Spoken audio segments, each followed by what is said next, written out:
Wow. We got a whole situation going on this week, fellas. Welcome to some ass. Some live action ass. We are actually here today. I got in touch. And we're doing here a show today about movies. Yes, we are. Mhm. And a little bit of other stuff, too, because we are also in the same room, and we are wearing these little fancy jerseys and whatnot. I don't know if you heard me all the way in the fancy jerseys 'cause I turned the mic a little bit, but we went and saw some baseball games. Actually, 2 in one day today, our first doubleheader. So this whole trip started because I am a diehard Mets fan till I die, sadly. Not dead yet. But so I was looking at the schedule. I noticed we were visiting Detroit because now the MLB teams all visit each other. And I was like, oh, you know who lives in Detroit? My buddy. I can go up there during the weekday. This is my weekend anyways. Let's go do a live action show. Let's go watch some baseball games. And like you said, we did a doubleheader. And who won both games of that doubleheader? The Detroit Tigers. To my dismay. And the second game was even more embarrassing. And actually, to my surprise, because while I'm not the biggest Tigers fan, I think we both kind of went into this thinking that the Mets were going to kind of come in and kind of do their domination. And it was anything but that, honestly. Yeah, the Mets looked pitiful. Max Scherzer, who is returning from his 10-day suspension, was on the bump tonight, and he did dreadfully. We had to play a doubleheader because we rained out last evening, and we were there in the cold and wet and rain. And we were in the wet and cold and rain today as well. Yeah. It wasn't as long as yesterday, but yesterday was still kind of fun, too, because I got to see a lot of parts of Comerica Park that I've never actually seen before. Which, by the way, for all my Detroit fans out there, this has been a pleasant city to vacation in. Everyone has been nice to me for the most part, and the stadium was very nice. I think that there's like some fun tigers outside. I do like that it's an outdoor park. I mean, I didn't like it this week. Yeah. It's May now. Today is May 2nd or May 3rd. It's May 3rd, actually. 2 more days till my birthday, fellas. It is. That was another reason why we did this trip as well. It just kind of perfectly conveniently worked out. Yeah, and normally, yesterday it was like 45 degrees. It's not supposed to be 45 degrees in May anywhere. So it was definitely a surprise to me as well. But right after Adam leaves, unfortunately, we're going to get up to the 70s and stuff. So perfect baseball weather. But even with this weather, still a fantastic time at the ballpark. Might not have been the success for the Mets, but I had a really fun time. Some of the guys showed up for the Tigers today. Eric Haas, write that name down because he is a monster. 2 home runs today. What did he end up with, 6, 7 RBIs, something like that? I want to say, yeah, it was definitely up there. There were a lot of people their bats were hot today. And it was a lot of fun to watch. I mean, even your guy, Lindor, we got to see that little home run over the top of our heads. And I have pictures of us. We were actually on TV, too. I might throw them up behind us. But it was so cool to experience that.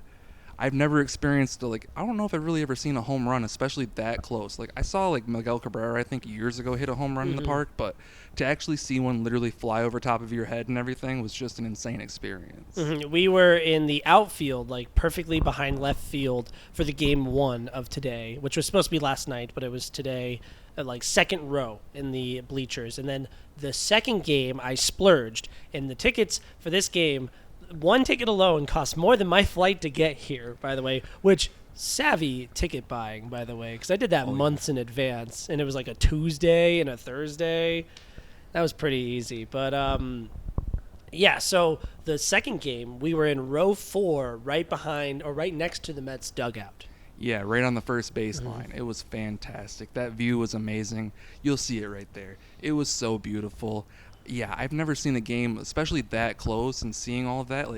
I could have easily called people being out on first base and shit because we were literally feet away from it. Yes, it was really fun seeing all the offense from both sides today. I got a shout out to Michael Lorenzen, the pitcher for the Tigers today, who threw 7 one-run innings. He was stellar, even though he wasn't striking people out really. Yeah, no. I mean, I think Max only walked out with 3 strikeouts, I think. Max was dreadful today. Yeah. Hmm. We're hoping for Verlander doing better tomorrow. Even as a as a Tigers fan, I'm hoping Verlander comes out there and kicks some ass because I really wanted to see Max Scherzer do some cool stuff too, but unfortunately he just didn't show up today after that suspension. And I think Eduardo Rodriguez goes tomorrow, and he is the ace of the Tigers staff, and I'm excited to see him as well.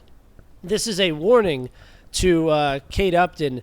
You're in danger of losing your husband, as there are 2 women out there who love him desperately. Yeah, brought the sign and everything. I mean, and it's not only them. There were people like hovering over that dugout just to get a glimpse of this man. Can I get an autograph, please? Yeah, My son's a big fan. Yeah, wearing like Nationals gear or whatever. Like, Yeah, like, how are you going to tell Scherzer, who's on the Mets, that your son, who's wearing Tigers apparel, is a Nationals fan? Like, I know he played for all of these teams, but, like, I don't know. Are you just a Scherzer fan, I guess, at that point? yeah, it's all strange, and especially the people doing like the card sharking stuff at the front of it. It really looked like they were just there to make some money, and it felt really gross. And you can tell that the players can see that too. Like, they're specifically walking up to the children, and I feel like they can even tell at this point where the children are actually up there wanting to see them, and it's their parent like, here, sign this for my kid. They fucking love you. And it's like, the kid doesn't even know who I am. Yeah, the guilt tripping was not for me. And I got to say that I do admire that there were children out there that wanted to, enjoy the game and are continuing, because that's what we need, and that's what a lot of these changes are hopefully bringing.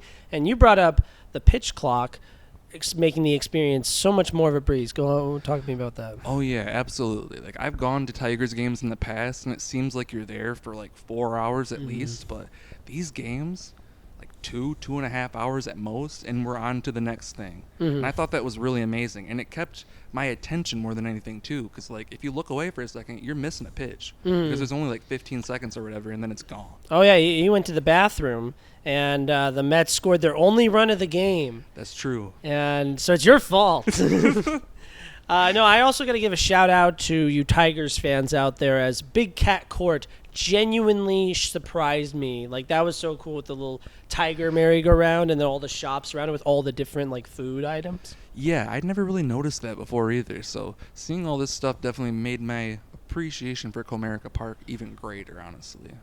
For center field, that is the deepest thing it's deeper than the ocean. Yeah, that's crazy. But yeah, overall, I like that all the stadiums are like next to each other. It really brings like the MCU would be jealous of how much synergy is going on in that moment, Yeah, it brings a sense of community to Detroit in a way, because especially when you have like the different sports going on, like when the Red Wings are playing and the Lions are playing on a Sunday and stuff, it can feel chaotic, but it's also like the coolest thing to see because all of these different sports fans are here united in one way, and it's kind of like nice in that way. That's one thing that kind of stinks about being a New York fan, even though we're the main character, obviously. But, like, our home is not even, like, our home in any sport. If you're a Mets fan, there's Yankees fans there. There's more Yankees fans there, sadly. If you are a Knicks fan, there's also Nets fans there. If you are a Giants fan, you're in New Jersey. I'm kidding. Jets, you got Bills. Like, Bills are, like, a fake New York team, if you ask me. Yeah, you guys, there's so many New York teams. I never really thought about it until you just brought that up. But they're the most passionate. I would say Bills fans are more passionate than Jets and Giants fans. Well, yeah, and especially when it comes to those mega cities like that, I would take all those New York teams over most of the LA teams when it comes to those sports too. Well, there's just a big market out there. That's why stuff like Oakland isn't working out. But enough about New York baseball. We're here to talk about Detroit, and it is very cold and rainy and wet and industrial here, but it's a nice place with cool people, and they got a cool baseball team with a cool baseball stadium, and I'm really happy to be here. Hell yeah. And you know what we did when we first picked you up from the airport? Oh, of course, we are addicts, and we went to the movie theater, and we sat right next to each other the whole time and watched a movie together, right? We did not. So I watched 2 days ago, I watched The Covenant in theaters. And you a week ago or two watched Margaret, Where Are You? I'm in theaters. Yeah. God. Margaret, God, I need your help real bad. Yeah, Margaret. I saw it about a week ago with my mom. An early screening that they had for the public, actually. It wasn't even like a press screening Yeah. like you get all the time. I was going to a different screening I was at that time, so I was not able to make it. But going with your mom to Are You There, God? It's Me, Margaret is much more appropriate than going alone as a 23-year-old man at 1:30. Yeah, that's mainly the reason why if I was ever going to see this movie in theaters, I was going to bring someone like my mom. Because I couldn't, especially as a 27-year-old man, well, about to turn 27, I couldn't go in there, especially back then I had the mustache, the glasses. It wouldn't have been a good look for me to be in a movie theater by myself seeing that movie. But seeing it with my mom, it was actually a really rewarding experience because she grew up with the book. It was actually published the same year she was born, 1970. And she like did a book report about it. She told me she was going on and on. So to take her to go see this and seeing how much she enjoyed it, that's where I found a lot of the enjoyment with this movie.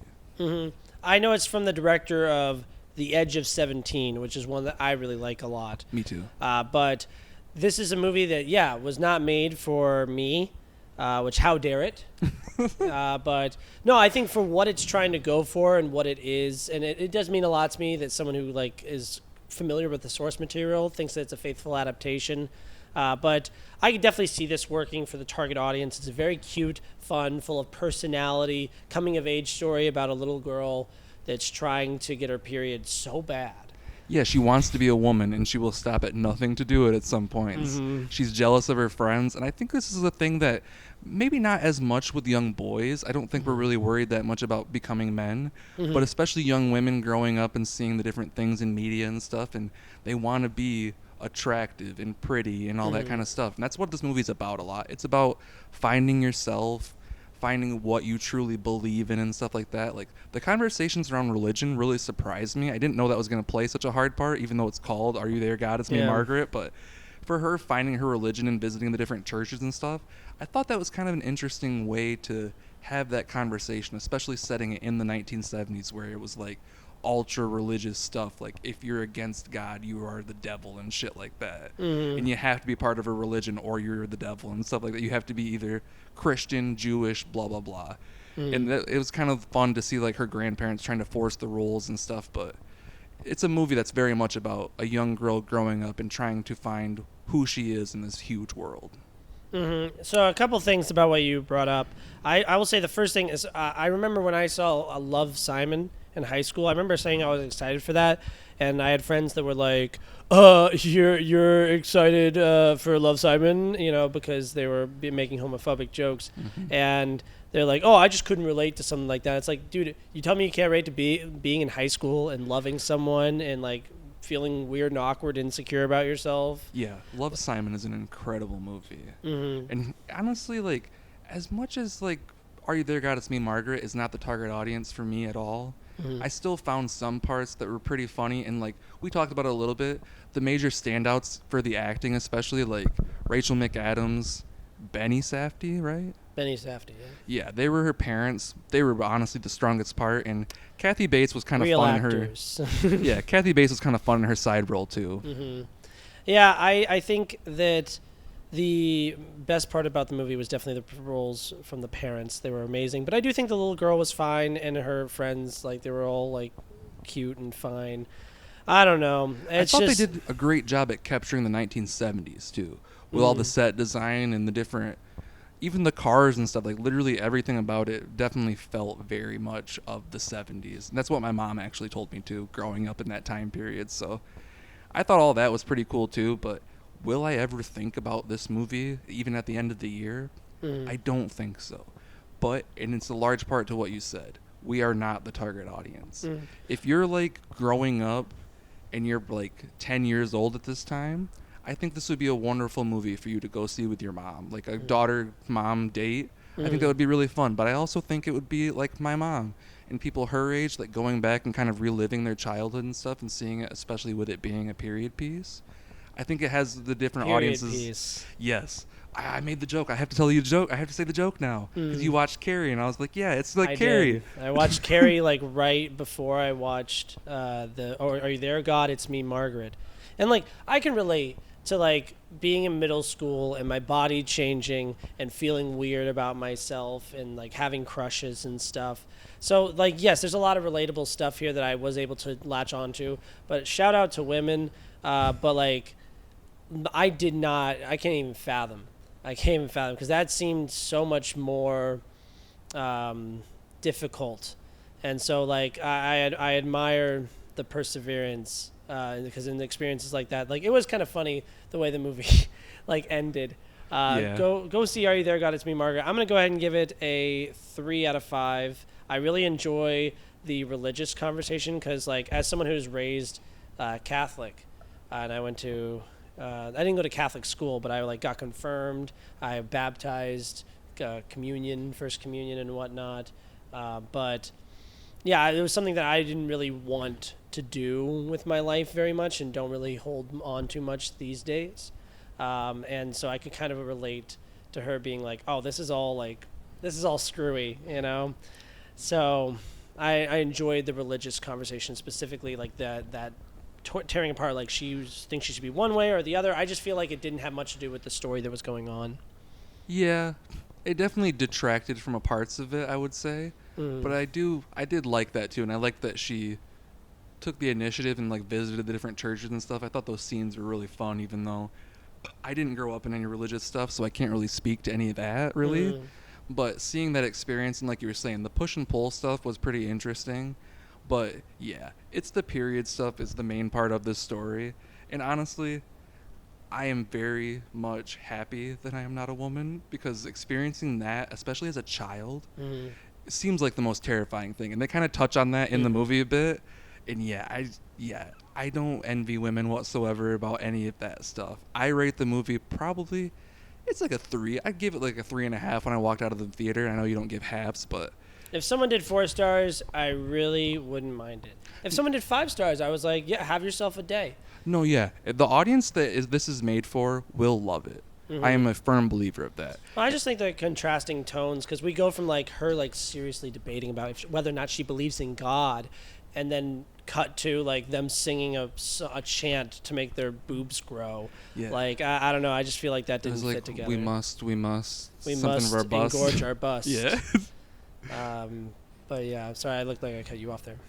No, that's about it. We can jump into our other movie that I went and saw that you saw last week, and that is the new Guy Ritchie movie, The Covenant. Now, I went and saw this. I didn't know a whole lot about it. I saw the trailer a couple times, but I pretty much only knew that it was a Jake Gyllenhaal movie, and that sold me right away. So kind of give me your thoughts first, and then I'll jump into what I think. From the director of Aladdin and Snatch comes a movie that is about the military, and we love those. That's the best genre. They're all so different and varied. They're not the same thing every single time. I'm being a hater. I don't like war movies or action movies like that, and I don't like Guy Ritchie. I think he's kind of a douchebag. I don't know him personally. Just like his movies, I don't like them very much.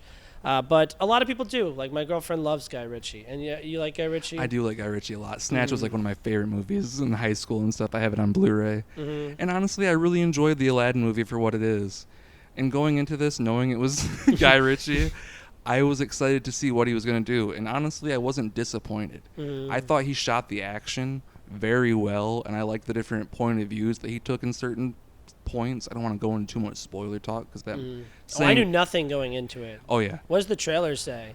It's pretty much just that he is on this mission and they hire Javi to go with him. Is that his name? Yeah, the interpreter. Yeah, they hire him to go with him. I don't think it is Javi. I'm trying to remember. But regardless, they hire the interpreter to go with him, and then shit goes down. Basically, Jake Gyllenhaal gets taken out, and then this guy basically takes him to safety. And it is based on a true story. I didn't even know that. That was like the most thrilling like story change. Yeah, and then it does show in the trailer that Jake Gyllenhaal gets back, and he's like, this guy saved me. I need to go help him. So they talk about a lot of what's in the movie. Dude, I would have hated the movie then, because the whole enjoyment of the experience was like, oh, I don't know what's going to happen next. No, I disagree, though, because I was still on the edge of my seat for a lot of the different action scenes, and they don't tell you everything. They don't show you the different parts of everybody getting fucking mowed down and everything and how violent it is. This movie literally almost felt like it was going to give me PTSD being in a war, because it almost it felt like when I first watched Saving Private Ryan, and just the pit of my stomach of like the camera moving around, and it visibly makes you uncomfortable on purpose. This movie does that very similarly, but the camera's not moving around a lot in those scenes. It's what they're doing. It's the how much they're shooting them and everything, and the intensity of it. And there are a lot of intense moments in the movie that I legitimately was like, holy shit. I don't know how they did certain things to make it look this way, but it looks incredibly real. No, I was very pleasantly surprised with this movie. I thought I wasn't going to like it. I got off work early one day, and I called up a buddy of mine and was like, there's a showtime that starts like right now. Should I just stay and go see it? And I decided to be productive, and I watched the movie, and I had a really great time. I was on the edge of my seat at certain points, like nervous and stressed. I really cared about the two main characters. Like I said in my review, I said, doubt or hesitate for Guy Ritchie, come for Jake Gyllenhaal, but stay for, I think his name's Dalir Salim. Something like that, yeah. He was fantastic in this movie, especially when he has to like literally carry the movie.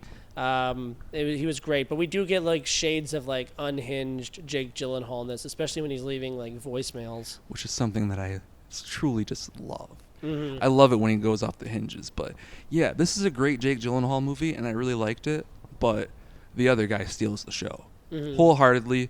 That man, even though he doesn't say a lot in a lot of scenes, his face says so much. And his intensity, even in silence, the dude just knows what he's doing. And it was so believable that he was in this situation and has seen so many different things. And yeah, I can't get enough of that character specifically. Like Jake Gyllenhaal, for what he is, it's not like a favorite of mine when it comes to his career or anything, but he definitely didn't do bad by any means. No, but I am at a very strong 4 out of 5. Same. I'm a big fan of this. Not big fan. I'm a fan of this movie. I wouldn't say someone to rush out to go see unless they like particularly love war movies. Take your dad to go see this movie. Your dad will love this. This is a dad movie, 100%. Your dad will hate Margaret. Yeah. Yeah, your dad will not like Margaret. Send your mom to go see Margaret, and if you have a sister, let them have a nice night together, and you guys go see The Covenant, and it will be a great evening for everyone involved. Yeah, it really is the best of both worlds. And if you want everyone to have a great time, go catch Mario, the Super Mario Brothers in theater, which I am openly endorsing. Yes, even from last week, our discussion. And you know what? I'll say it right here. Mario might not be a 5-star movie. I'll say it. The soundtrack is garbage. But I still fucking love it. And I'd go watch it again right now. And we almost did. We almost decided that we would go watch it. And it was my idea. Yeah. It wasn't even my idea. Because I really like the movie. 4 stars. Yeah. No, but speaking of Mario, wait, did you give a rating for Covenant? It was a 4 as well. 4 out of 5. Go see The Covenant. Really liked it. Speaking of Mario, we have some of the results from our game that we've been playing. The box office Rotten Tomatoes kind of game. I don't really have a name for this.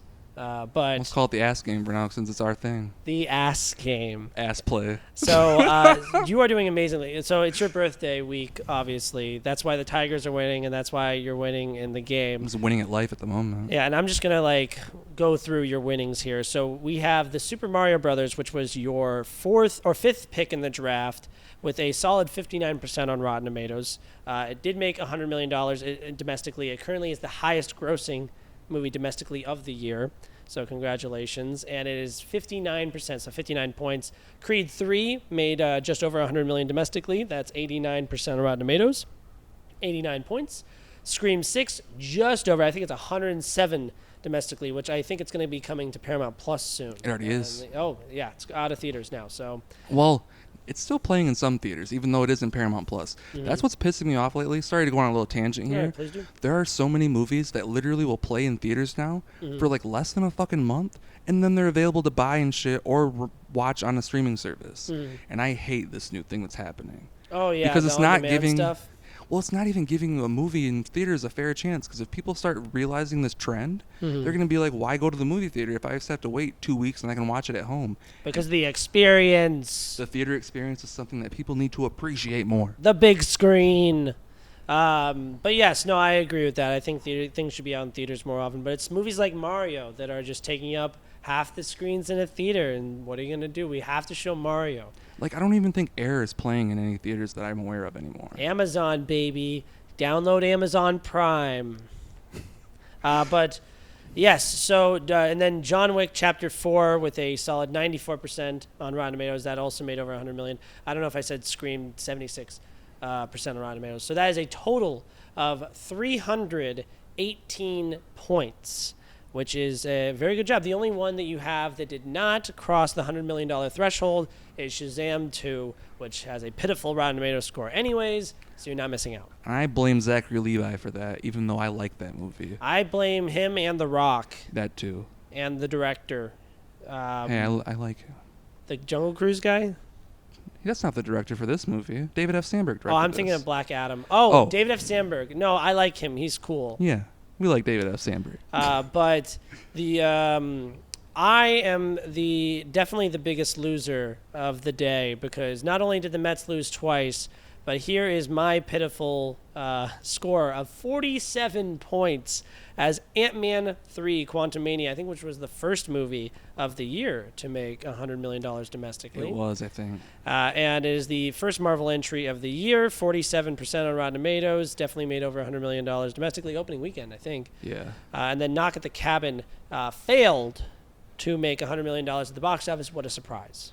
Even though it's by far not the worst movie I've seen this year. There are a lot worse. I actually enjoyed that movie, except I don't love the ending. Knock at the Cabin is arguably one of the best movies of the year if you ask someone who loves M. Night. That is true. But no, so I am losing by quite the large margin. You are about to get, we have Guardians of the Galaxy Volume 3, which was your first overall pick. That is coming out this week, which is currently sitting at 80% on Rotten Tomatoes and will obviously make $100 million domestically. Just to recap again, you had your 5th, 6th, 7th, 8th, 5th, 6th, 7th, 8th picks, and 9th picks go. I only had my 3rd and my 10th.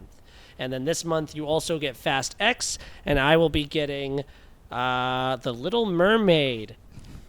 Oh, speaking of live-action Disney remakes, we talked about Aladdin earlier. We have another one on Disney Plus. Didn't you know? Peter Pan and Wendy is coming to not theaters, Disney Plus. What do you like, Peter Pan? I liked it. I watched it as a kid. I watched Hook more often than I watched Peter Pan, though. Dustin Hoffman and Bob Hoskins. Robin Williams. Love that movie. Julia Roberts is in it too. Tinkerbell. Yeah, and the guy who voiced the main villain in Avatar: The Last Airbender is the guy who's the red mohawk guy. I'm trying to remember his fucking name. Zuko? He's Zuko. Well, Zuko in Avatar, the animated show. He is the guy in Hook that's like the main kid. That's like the leader of the pack kid. Yes, I know what you're talking about. I'm trying to remember his name right now, but shout out to the Avatar: The Last Airbender, the show. His face will be on the screen too, even though I can't remember his name. I love you, sir. You are a great actor. Yes, sir. And I also love Hook. I think it's like a 4 out of 5 for me. So good. When was the last time you watched the Peter Pan from 1953? It's been a long time. I don't even know if I've showed that one to my niece yet, actually. We watched a lot of Disney stuff when she was younger, but I'm not sure if we watched that one. Well, you haven't shown it to her because you don't want her to be racist. Because I actually rewatched it, and I was surprised at the song, What Makes the Red Man Red? Yeah. I don't know if that's the name of the song, but it's definitely sang a lot throughout, and that's has not aged well. So we are due for a remake, wouldn't you say? Probably. I forgot about that, but I have like certain screenshots in my head where I feel like I remember some of it, and it's not aging well even in my memory. So maybe it is time. I'll say besides that, I think the movie is fantastic. The you can fly, you can fly, you can fly, the silhouettes on the grandfather clock, whatever. Big Ben, is that what yes, it's it called? is Big Ben. That's beautiful. Captain Hook is a no doubt top 10 Disney villain of all time. Tinkerbell is iconic. The croc, the tick tock tick, the mermaids. That place looks like a fantasy land. The ride at Disney is always packed, and there's a reason, folks, because Peter Pan brings in the big bucks. Now, have you seen any other Peter Pan movies? Other than Hook and that, no, but I do know one exists, and I've known it existed for a long time, but I've never done it because people say it's so bad, and it is Pan. Pan from 2015 stars Hugh Jackman as not Captain Hook, but Blackbeard, and tells the story. It's like a prequel, but it's a Warner Brothers movie, I think. I knew none of that. All I know is that Hugh Jackman's in it. That's the only thing I know. Yeah, I think Joe Wright directs this. I think that the John Mara's daughter, the owner of the Giants, John Mara's daughter, Mara, Kate Rooney? Mara? No, Rooney? Rooney Mara. One of the two It's nepotism probably babies. Rooney, because Rooney was in a lot of stuff in like the early 2000s. She's the older sister, I believe. Yeah, she's in the movie as well. This movie is like simultaneously like super dark and also like trying to be like all colorful and like neon. So if I remember correctly, it's really sing-songy. Like I feel like I've seen a clip from Hugh Jackman of him doing like a cover of a song, but I can't remember what song it is right now. So there's the Nirvana song, and then there's Blitzkrieg Bop. It's the Nirvana one, I think. And we're all just entertainers. Yep. But it's not really much like Hugh Jackman singing, which is the really annoying part. It's a lot of this like cult chanting to him, the song, and it's just like it's not enough music that it's like a jukebox musical, even though like the original like only has a couple songs as well, but that's also like 80 minutes. I don't know. It's bad. It's really bad. I've seen like 7 movies this year that I gave 1 star to, and that's one of them. Don't go see that movie. You never saw it? Nope. Bad. We also have, surprise, surprise, the 2003 live-action movie. I think it was Universal and Sony did this one, called Peter Pan, and it stars Jason Isaac as the father of the children or whatever, and Captain Hook. And he has a fantastic performance. I really enjoy the commitment to the dark tone of this movie, and I just think it's my favorite live-action, my second favorite after Hook, live-action adaptation of Pan. They have the Croc and a CGI, but like it's done sparingly and dark and in the background, and it actually looks kind of decent. And their Tinkerbell glows like a fairy, you know? That's interesting. I don't think I've ever even heard of this movie. I'm pretty sure anytime anyone's ever said the word fairy with that much anger, Yeah, it's usually for meaning a very different reason. I'm much saying this different. because we have the new Peter Pan and Wendy movie directed by David F. Lowery. I mean David F. Steinberg. David Lowery, who did A Ghost Story, Old Man and the Gun, Yeah, and Green Knight, and Pete's Dragon. Pete's Dragon. That's one I was yeah. trying to remember. Yeah, I Yeah, didn't so see this that isn't one. his first rodeo with Disney and their big special effects, but you would think that it was, because it's terrible. One of the things he said before the movie came out was that this Tinkerbell doesn't glow because fairies don't glow or something like that. He was like, "Oh, where would the glow come from?" And I'm like, "It's magic, dude." Don't worry about it. So the fairy doesn't glow. How do you feel about this? Does this upset you? I mean, it definitely doesn't. I don't think it upsets me as much as it upsets you, but I'm livid. I have a feeling when I watch this movie, I'm probably not gonna enjoy it. But I don't think I'm gonna hate it as much as you do. Most other critics that I know are like 3 out of 5, and I'm like, But you also have like a horse in the race, being a former David Lowery fan. I'm embarrassed. No, yeah, former David Lowery fan. Ghost Story is my second favorite movie of 2017, and The Old Man and the Gun I think made my top 10 list in 2019. It was really good. And Green Knight almost did 2 years ago. That might have. That was in my 2021? top 5, I think. Yeah. Yeah, he can really do a great job. And you know what? If he goes out and makes a really great indie film, then all is forgiven, I guess. Go get your paycheck, you whore. No, I'm kidding. He's probably a good dude. I'm sorry. But no, this movie really upset me. And like the worst people in it are like, well, first of all, I did not like the look of this movie. It's so dark, and like their fantasy land looks so like standard and ugly. And Quite literally, the only person I know in this movie, and I only know it because I saw a screenshot, is the girl that plays Tinkerbell, is the girl from Blackish, and that's the only thing I know because I like watching Blackish. oh yeah, she's like not like rude like she was in the original anymore, and like that's part of the fun of her character. She's like all jealous about Peter Pan with Wendy, and like she's all attitudey and like upset. I don't know. Have you ever seen? You have a niece. Did you ever see the Tinkerbell movies or anything like that? I've seen parts of them. I don't think I've ever sat down and actually watched one, but I kind of want to, like, because I was watching every single Peter Pan movie, and I'm so well versed on it now, but I've never seen the Tinkerbell show, and I imagine she's like the nicest person in that, which would really bother me because the whole cool part about her character is that she was like, "Nyeh." well, and the funny part, like you're saying that the character in Blackish of Zoe, which is who she plays, Oh, she's no. like the older sister who is like kind of mean sometimes and kind of has an attitude. So she could definitely play that role that you want her to be. We were Disney, this close. Disney just decided to change it, I guess. Well, we can't make her unlikable because then no one will want to buy her toy or whatever, even though everyone knows Tinkerbell and the Magic Castle. I'm so far away from Florida. I miss you, Disney, so much in your corporate love. So Jude Law is in the movie, and he plays Captain Hook, and he has opposite of Jim Gaffigan as Shmee. Mr. Shmee, and he is the worst Mr. Smee of all time. I hate him. That's crazy because it seems like just casting wise, he would fit that perfectly. Just looks That's alone. the thing. It's just like it's no effort. It was just like, oh, who could do a good caricature of this and is somewhat famous and recognizable? Like he's not even trying in this. And then Jude Law is like kind of gross because like you remember in the original, like Captain Hook is like very well coiffed. Like he's like got really nice hair. And like he's always dressed up all nice, and he got the big snooty hat on, and like here he's got this like slimy mustache. His hair is like a comb over, and it's always wet. I mean, he's a pirate, I guess. Yeah. But like I don't know, it just looked ugly, and like it was such a boring character. I don't know. I couldn't stand him at all.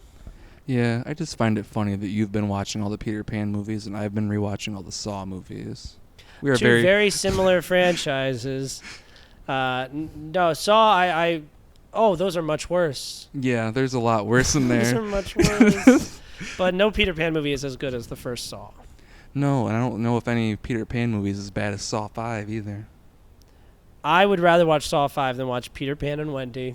That is shocking. I will let you know next time if that is a fact for me as well, because I will be watching Peter Pan and Wendy.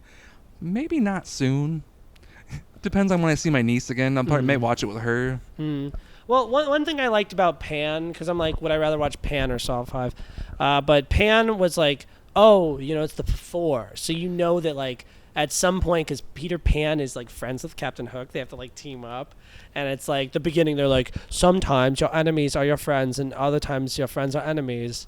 And it's like, okay, I know exactly where they're going with this. But in this new one, I don't know if this is in the trailer or not, because they don't have trailers, because this is good at theaters, because they don't care about it. But Peter Pan, his backstory is that he's somewhat to blame for Captain Hook being the way that he is now, because Captain Hook used to be a kid in Neverland, and he was best friends with Peter, but then he had like memories of his mom or whatever, and so he decided to like round up a crew and like go back and find his mom.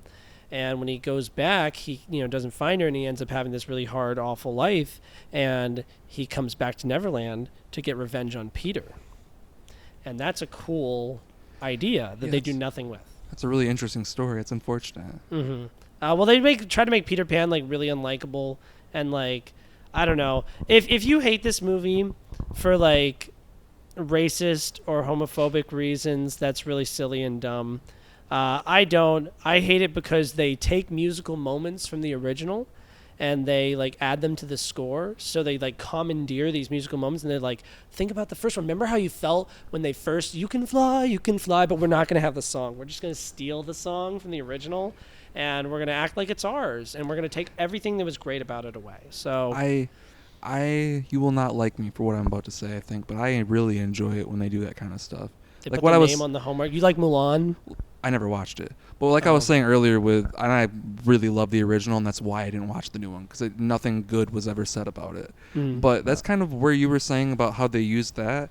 That's what I really liked about the Mario movie, because they used the scores from the game to put in certain scenes that really added to it. Well, the Mario score doesn't have lyrics to it. But they also revamped it, but it still does the same exact thing like you're saying. It's making you feel, oh yeah, I used to play that video game as a kid, and honestly, it was a very welcome thing for me. I support Mario doing it. I think those are two different things. I know they're similar. Yeah, that's a good point. But no, Mario, I have nothing negative to say about Mario. Go see Mario out in theaters right now. But Wendy, what are you giving it a rating? 1. I wanted to give it a 0, but like I'm a little nice. I just think that like it's another shitty live action remake, and it's like I don't care that they like. It's so funny that people are like mad about like, oh, you race swapped Peter Pan. Like He's a fictional like fairy boy. Like I don't know. Let him exist in his fantasy land. Who cares? People want to get upset just to be upset. It's so stupid. It's not hurting anybody. People are just dumb. Mm-hmm. And when I criticize the movie, do you hear me sitting there being like, "Oh, you know what was really bad about it? The acting from that Peter Pan kid, terrible." No, he was Peter Pan. He was fine. He did whatever. Like I don't know. It's just such a silly thing for people to get upset about. Woke. They made Peter Pan woke, man. Stupid woke Disney ruining everything from my childhood. I hate it so much. Making politics out of my Star Wars Disney. No, the only thing I do hate Disney is why the fuck are you making a Toy Story 5? Who asked for that? I'll take it. Give it to me. No. Give me 2. You've ended it twice now. We I'll don't take a need to 6th end one. it a third time. No, good. Don't end it. Start it again. You know what I mean? Let's start with new toys. I don't know. They knocked it out of the park every time. You don't want it? The more I watch Toy Story 4, the more I don't really like it as much. Oh, so you keep rewatching it? I watch it with my niece, dude. I babysit children. I love Toy Story 4. That was like Toy Story 3 was like the group's ending, but Toy Story 4 was like Woody's ending. Well, I think Toy Story 3, we were also at different points in our life, I think. Because Toy Story 3 was me ending high school just about. Oh, so it was prime time. I was like 10. It was very close. Well, it was like, so 2010 is when it came out? Yeah. So I was actually just entering high school, but I was in that kind of thought process as an Where you older were not kid. caring about your toys anymore. Not really watching animated stuff as much anymore. Like I started watching animated stuff after high school more than I ever did in high school. Same with wrestling, actually. I stopped watching wrestling because I thought it was not cool anymore. And then once I got out of high school, I was like, fuck what they said. I'm watching wrestling and I love it so much. But regardless, it gives you that kind of feeling in a way. I don't know. No, I'm down for Toy Story 4. I even liked the Lightyear movie, so sure, I'll take another Toy Story movie. I was mixed on that one as well. I don't know. Toy Story. I love Lightyear. I think Toy Story 2 was the peak of Toy Story for me.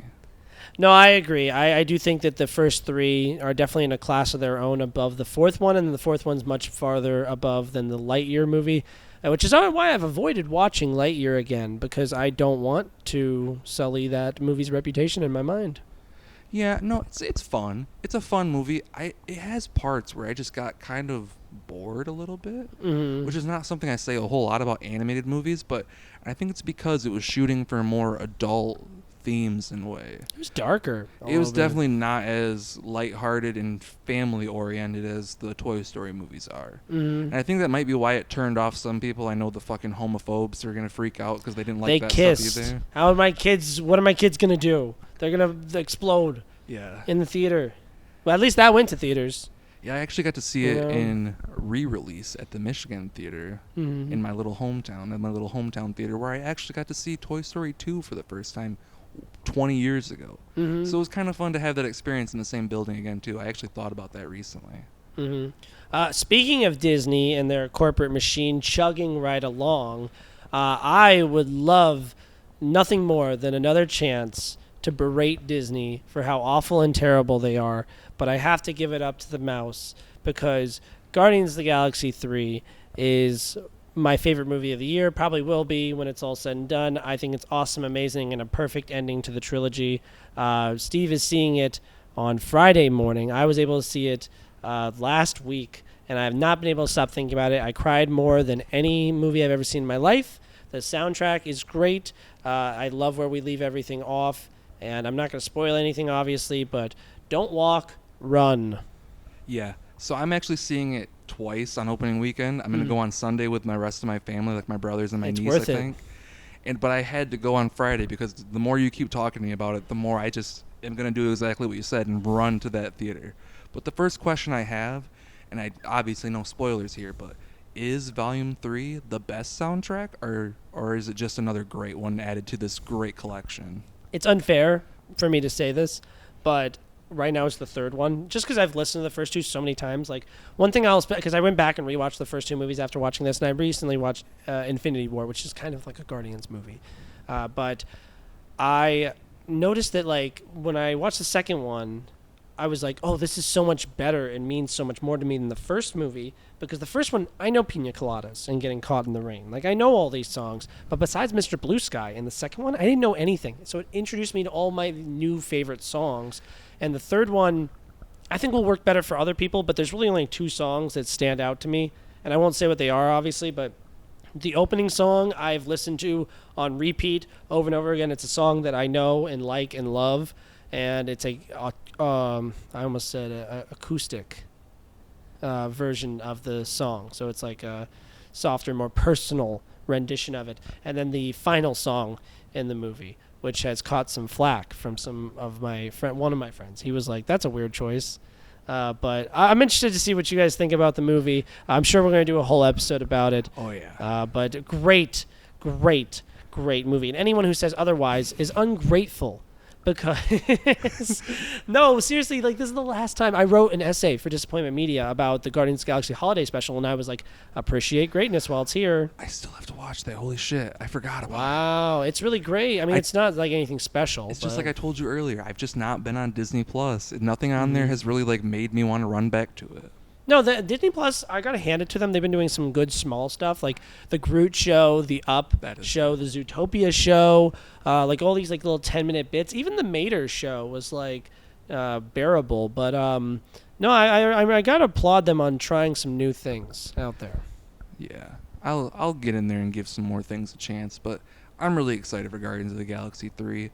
I'm a nerd that literally has the first soundtrack. I've never opened it. It's still in the plastic, but it's on a cassette tape, like in the movie. And it's my favorite thing. I have it, and it's just sat there.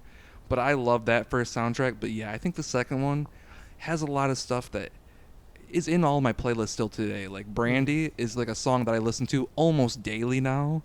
And like I can't hear Mr. Blue Sky without thinking about that opening scene. It's so much fun seeing Groot dance like that and shit, and seeing all of them in peril around him. It's the goofiest shit, and I love it so much. So I'm a huge fan of both of those. I got to see the second one on my birthday when it came out, my 21st birthday. And now on Friday morning, I get to see Guardians 3 on my 27th birthday, and I couldn't be more excited. And you're going to have a ball. I guarantee it. I love this movie. I don't have a negative word to say about it. It's better than the first one, just barely, in my eyes, and it is not as good as the second one, which is the Empire Strikes Back of the trilogy. Yeah, the second one, like, at first, when I first saw it, and I think a lot of people probably feel the same way, I really loved the first one, and I thought that was the better one, but the more I've gone back and rewatched the second one, it's grown on me so much, and it has so much heart to it, too. Not only with, like, the character of Peter Quill with with Peter Quill and his dad, Ego, all those different relationships that they bring into this one, just makes it that much more elevated and that much more fun to me. And it makes it stick in your, not only memory, but in your heart more, in my opinion. So, yeah, if 3 matches anywhere close to that, I know it's already going to be a 5-star for me. Yeah, I've specifically chosen for my Letterboxd poster, which if you don't have Letterboxd Pro, it's so worth it. I got it around Black Friday, so I got like $10 off. But you can change like posters and stuff, and it's just like the best app ever. So if you're not on Letterboxd, please go on Letterboxd. Follow both of us on Letterboxd. If you are on Letterboxd, though, follow us, and the link should be in the description. If they're not, just let me know, and I'll put them there. Yes, Letterboxd is amazing. But I will say that another bold hot take that I had 2 hot takes actually about the new Guardians movie. I think it's the best superhero trilogy of all time. You heard me, Christopher Nolan. And I also think that it is the best, the Guardians of the Galaxy movies are the best Star Wars movies that Disney has ever made. I think that's probably a fair assessment. The Guardians movies are very much in that same similar tone as like following this ragtag group of heroes that are just trying to accomplish one mission, and they get into all these different situations as they go on. And that's kind of the fun of it, is dealing with these characters that probably would never really interact, aside from this mission. 5 stars, great movie. I actually reminded myself through this conversation about something that I would love to pick your brain on. We recently had announced, outside of Taika Waititi's Star Wars movie, outside of Rian Johnson's external Star Wars trilogy, outside of the Patty Jenkins Rogue Squadron movie, outside of the Game of Thrones guys movie, outside Benioff and Weiss. Yeah, there's a million fake Star Wars movies that exist out there in the ether, but we had 3 recently announced. Is this news to you, or do you know what I'm talking about? Let me know, because I feel like I know the announcement, but not detail-oriented. All right, so 15 years following Rise of Skywalker, we have a Rey movie. We're bringing back Daisy Ridley as Rey Palpatine Skywalker. Palpatine. Rey Nobody. Ray Charles. Yeah, so we have a Rey movie, and she, I think is training, 2 young Jedi. I think there's a female director, which is cool. But I have no interest in this whatsoever because it's a continuation from a story that I am no longer invested in. Yeah, I can agree with that point, but at the same time, I enjoy Daisy Ridley. I'm curious to see what they do with that character of Rey, even though I don't think they ended that character very well at all. Mm-hmm. But, is anything to do with Finn? Because that's the character that... He's not coming back, no. That's the character that needs more screen time. Yeah, he's done because they did him dirty, and he's just said not enough. And then Oscar Isaac said they would have to pay him a lot to come back. And I feel like they would because it's Oscar Isaac and he's the best. Mm-hmm. And then no Adam Driver, right? Is he dead? That movie sucks. Rise of Skywalker sucks. Yeah, Rise of Skywalker sucks. I've seen it half a dozen times, but it sucks. I've watched it twice in theaters, and on the second time I was determined this is the worst Star Wars movie just about. Yeah, my sister, after it was done, when I watched it the second time, she was like, wow, that was the most satisfying and fulfilling, faithful Star Wars sequel yet. And I was like, don't plan my funeral. Does she like Attack of the Clones too? Dude, I actually recently defended Attack of the Clones, and I sounded really pathetic. I would watch Phantom Menace before I ever watch Attack of the Clones ever again, on repeat. But Attack of the Clones has less Jar Jar, so much less. I don't mind Jar Jar that much. I mean, yeah, but he's I love all Star Wars. I do hate Rise of Skywalker. Jar Jar in Clone Wars is better than Jar Jar in Phantom Menace. I will say that. I think every Star Wars movie is a 5-star movie besides Rogue One and Rise of Skywalker. I don't like Attack of the Clones. I can vibe with Attack of the Clones. But yes, we have Rey movie 15 years in the future. She's got a yellow lightsaber now. Go buy it at your local Disney store. Or Target. Yeah, probably Target. That's what actually came in my head immediately. So then the second one is James Mangold is making a movie about the Old Republic. Something like that, the old Jedi before the prequels. Yeah, I know a little bit about the Old Republic because I was trying to actually help somebody when we were back at Full Sail. They were trying to do an Old Republic script, and I was trying to help him write it, even though I knew nothing about it. Mm-hmm. So I was trying to help him out with theirs. So I know a little bit about that kind of stuff. But James Mangold, love the guy. I'm curious to see what he's going to do with this Indiana Jones movie. But he's made Western stuff in the past with I think it was a remake of 3:10 to Yuma, and then he did Walk the Line, right? And then he did Ford v Ferrari. Yeah, but he also did the Wolverine, and Logan. Yeah, I like the Wolverine. And Indiana Jones, the Dial of Destiny. Yeah, so they're definitely Western-esque. And I feel like that's kind of where the Old Republic kind of might be a little bit too, where it's going to be darker, and I feel like it might play into that Western style a little bit, which honestly, in 2020, whatever it's going to be, I think it could be really interesting to see a Star Wars movie set as a Western style movie, because obviously there's nothing really like that yet. They tried to do some stuff with the Boba Fett show, which I didn't really enjoy that much. And take it or leave it with Mandalorian, some of the stuff is good, but this last season I watched the first episode and never went back. Mm-hmm. So I'm excited to see what James Mangold does in Star Wars, and I really hope he takes it in just a complete different direction than everybody else. Mm-hmm. Ask me in 3 months when I see Indiana Jones Dial of Destiny, which I'm already against because I don't like them doing the de-aging stuff with Harrison Ford, and I don't like Harrison Ford coming back as a 100-year-old man who's pretending to fight people. I think. You want to know my hot take on Indiana Jones? Ooh. I've only ever seen the first one and the fourth one. 2 and 3 are really good, and Yeah. you saw the worst one. Why Yeah. would you? Why would you skip the good ones? Because it was new when I was a kid, and I was like, I like Shia LaBeouf, so I went and watched it. That's the only reason. And you know what? I couldn't tell you a single fucking thing about that movie other than the beginning. The fridge. The beginning with the fridge, and when he gets out of it, I was like, that's fun. There's a cool shot, it's in the trailer probably, but the silhouette of him putting the hat on, it's a shadow on the car door. Beautiful. Yeah, a lot of the stuff that they showed for this new Indiana Jones movie, for me not really being a fan that much, I think it looks like it could be pretty fun. I don't love de-aging old people, we talked about it recently with the Irishman and stuff, and how that looks horrible sometimes. Like, the acting is good, but the physical stuff, it looks like a 70-year-old man trying to pretend to be a 30, 40-year-old man, and it takes you out, and it's uncanny and weird. So if they can accomplish the de-aging, because so far I think it looked okay. From the very short stuff we got in the trailers of Harrison Ford, he looked pretty good. So if they can make that look natural, and that's the thing where I talk about a little bit too, when they have more footage of the person, I feel like it works better to do the de-aging.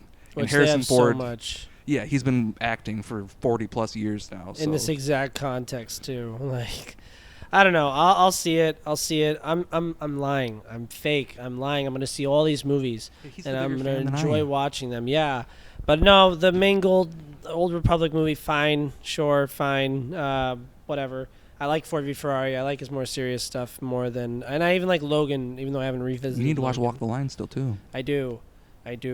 But the third Star Wars movie is directed by everyone's new. Honestly, people would call George Lucas God, and Dave Filoni would certainly be Jesus, because he is now leading the way with the Clone Wars and also the Mandalorian, and he is going to make a movie that wraps up the events of the Mandoverse and all that stuff. I love it. I'm a huge Clone Wars guy. And I mean, something I learned recently too, he was even involved in making some of the Avatar TV show, which is one of my favorite TV shows ever. So I trust this man to do whatever he wants until he really disappoints me. I haven't seen anything that he's really done that's bad. Some of the things I don't love as much, like, I don't know how much he had to do with Book of Boba Fett, but that show wasn't very good, especially because I don't really care about the character of Boba Fett at all, really. I know a lot of people are probably going to get pissed off at me for saying that, but don't care about it. Star Wars hater. Yeah. It was basically the Mandalorian season 2.5 anyway, too, because they basically pick up and they show you everything. Spoilers for Boba Fett, I guess. Don't watch it. But they basically show you everything like, oh, Baby Yoda is gone, but we're going to go find Grogu anyway because we don't want him to actually be out of the Mandalorian because that would cost way too much money in merchandising to not have him anymore. I agree with you with what you said earlier. I also stopped right at the first episode of the third season, and I wasn't like, I was against my will. I didn't want to watch it. But you just couldn't stay away because you knew Babu Frick was going to be in the first episode. Dude, because I saw like my girlfriend and my roommate watching the episode, and they were like, "Oh, look, it's Babu Frick," and I'm like, "Dude, you guys are like, this is what they want. They want you to just be like the thing I know." But whatever. I'm happy they're happy. But the ending of The Mandalorian season 2 broke me. The Boba Fett show stinks. The Mandalorian show is done. The story is over. We found him. We delivered him. Like, and he didn't want him, I guess. Well, he already trained him. Oh, he's trained? Yeah. I don't care. He's got the Force shit already. Like, he's still getting in the hang of it a little bit, but he already has a lot of powers and stuff and does a lot of cool shit already. There's a lot of cool stuff. And I hope they deal more with the stuff because, like, the Order... Is it Order 66? Order 66? He was there. He was at the temple when that shit happened. And I really wanted to see more from his point of view, but I don't think they really gave it to us in there either. They like showed it a little bit, but I want them to actually show Grogu being wherever he is in that situation because I think it'd be a lot of fun. Speaking of Order 66, and I'm being really mean to these Star Wars shows because like Andor, I also ignored. I watched like 2 episodes and didn't care. I forgot Andor came out. Yeah, I'm not watching Star Wars Visions. I don't care. I'm done. Star Wars Visions was cool. I'll say that. I only watched the first couple episodes, but they're all different styles of animation. So if you're a fan of animation stuff, check it out, I say. But speaking of Order 66, that opening scene in Obi-Wan Kenobi was awesome. It was awesome. And that's stuck with me to this day. And that is actually genuinely good like storytelling and content right there. Like, I don't know. I thought that was really like dark and interesting. A lot of people are sour on that show as a whole, but I found a lot of enjoyment in it. And it may be because I really like Hayden Christensen and why can't I say his name right now? Ewan McGregor. Little boy Ewan. I love the two so much, and I thought their chemistry has not really changed since back then. They seem like they're both still very good friends. And honestly, I think Hayden acted way better than he ever has before in this new series, too. So, But yeah, overall, was it a necessary thing for the Star Wars universe? Maybe not, but there's a lot of cool scenes in it, especially like the lightsaber battles they have in there a couple times, but that opening is by far the best part of the whole show. I like when he's like talking to him with the mask broken, and it's like going in and out of the Vader voice, like, "You were not Responsible. There's a lot of cool shit in there. I don't know who was really responsible for that one, but I wouldn't be surprised if it's Dave Filoni because that dude just knows what he's doing. Mm-hmm. I really like, I think her name was Vera. I don't know, the girl, the Sith Inquisitor. Oh, she was yeah. a really cool character. She was awesome. People didn't like her. I think it was Reva. Reva. I really like Reva. Yeah, Reva. She's awesome. Like, there's some good stuff out there. Okay, I'm just a hater. Go watch all these things. Go on Disney Plus. Have a good time. As much as I talk shit about Disney Plus, there are really good things on there. I think I'm gonna check out Andor because I forgot it came out. I'm a fan of Rogue One for the most part. I haven't watched that movie in a while, but I'm due for a rewatch on that one too. You don't like Rogue One? Like, don't do it. No, I don't like Rogue One. I don't like that the most human character is a robot. You don't like war movies and stuff either, and that's basically what that is. That's fair, but also, like, I don't remember anybody's name. I mean, I do because I'm this is my job. Like, this isn't my job, but like, movies are my job. Forrest Whitaker's in it. He's awesome. No, don't. What will you do? Yeah. He's cool in it, but he's like not in it very much, which is really weird. No, it's funnily enough, his character is in one of the animated shows, not Clone Wars. Yep, he's in. Is it the Bad Batch? No, he might Rebels? be in that too, but he was in Rebels a lot. Dude, I don't have time for all of these shows. Watch Rebels if you have time. Watch Rebels. Maybe not you, but if you're out there and you want to watch some animated shows, Clone Wars is the best. Rebels is pretty great too. The other one they had on Disney, I can't remember what the hell it was called. Don't watch that one. I watched like the first season and it was trash.